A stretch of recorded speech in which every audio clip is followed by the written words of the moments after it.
जिस सौंदर्य से वासना प्रकट हो वो सौंदर्य नहीं, जिस सौंदर्य से मति निर्मल हो, जासु कृपा निर्मल मति पावो, और जिसके आने से हमारा जीवन प्रकाशमय हो। वासना अंततो गत्वा अंधकार की ओर ले जाती है, हाँ, और भक्ति सदैव परम प्रकाश की ओर लेकर जाती है। तो भगवान की नजर में सौंदर्य की जो व्याख्या है वो ये भक्ति का सौंदर्य ही शाश्वत है। और सुंदरकांड का जो मूल चरित्र है, जो केंद्र है, वो है सीता जी तक पहुंचना। साधक किस प्रकार भक्ति मैया तक पहुंच जाए, शांति प्राप्त कर ले, यही सुंदरकांड का मूल उद्देश्य है। और पहुंचना भी किसको है? बंदर को। हाँ, मानो एक प्रकार का व्यंग है। साहित्य में बंदर को कुरूपता का पर्याय माना गया। किसी को बहुत कुरूप कहना होता है तो हम लोग क्या कहते हैं? अपनी शक्ल देख बंदर जैसा लग रहा है। हाँ, बंदर मतलब कुरूपता का पर्याय। हनुमान जी बंदर है, लेकिन बंदर होते हुए भी श्री हनुमान जी महाराज ने सियाजू को प्राप्त कर लिया। ये बहुत रहस्य की बात है। मानो बाबा तुलसी ने इशारा किया कि जब हनुमान जैसे बंदर ने सियाजू को प्राप्त कर लिया, इसका मतलब ये होता है हमारी भक्ति मैया ऐसी है जिसमें वो सामर्थ्य है कि बंदर को भी सुंदर बना दे, बंदर को भी धन्य कर दे। इसलिए तो हनुमान जी महाराज की जब वंदना भक्तों ने की, मनोजवम मारुत तुल्य वेगम जितेन्द्रियं बुद्धिमतां वरिष्ठं वातात्मजं वानरयूथ मुख्यं श्रीरामदूतं शरणं प्रपद्ये। अतुलितबलधामं हेमशैलाभदेहं धनुजवन कृशानुं ज्ञानिनामग्रगण्यं सकलगुणनिधानं वानराणामधीशं रघुपति प्रिय भक्तं वातजातं नमामि। बाबा तुलसी ने भी हनुमान चालीसा में हनुमान जी को बड़ा सुंदर प्रतिपादित किया। कानन कुंडल कुंचित केसा, कानन कुंडल कुंचित केसा, कानन कुंडल कुंचित केसा, कानन कुंडल कुंचित केसा, हाथ वज्र अरु ध्वजा विराजे, हाथ ध्वजा विराजे, कांधे मूज जनेऊ साजे, कांधे मूज जनेऊ साजे, कांधे मूज जनेऊ साजे,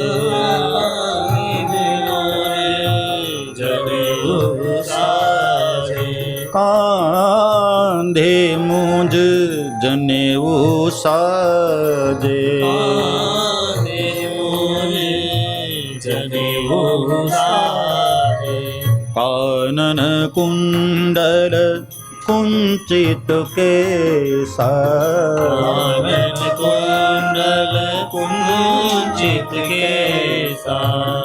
हनुमान जी शंकर सुवन केसरी नंदन तेज प्रताप महाजगवंदन विद्यावान गुणियति चातुर राम काज करिबे को वातुर।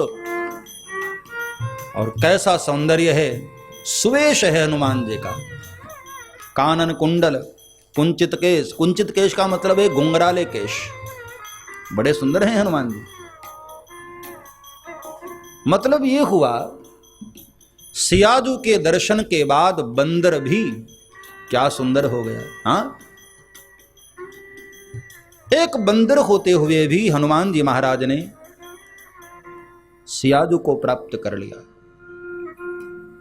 बड़े सुंदर हैं हनुमान जी। और इसका प्रमाण भी आप देखो, बाबा तुलसी ने बालकांड में ही दिया। बालकांड के वंदना प्रकरण को आप देखिए, जो लोग रामायण पढ़ते होंगे उनको ध्यान होगा।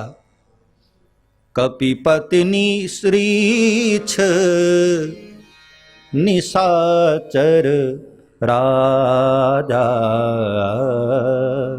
बाबा तुलसी ने जहां सभी को वंदन किया, वहां एक बड़ी खास बात कही। अंगुदादि जे कीस समाजा, अंगुदादि दे कीस समाजा।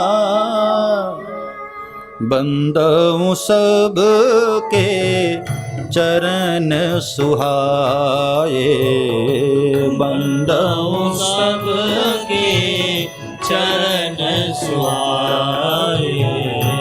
एक बंदर होकर के भी जब सियाजू को प्राप्त कर लिया, बाबा तुलसी ने उनके चरणों की वंदना कर ली। धन्य है ये बंदर, धन्य है ये रीछ, जिनके चरण इतने सुंदर। किसी ने बाबा तुलसी से कहा कि महाराज, आपको कैसे उनके चरण सुंदर दिखाई पड़ गए? हाँ,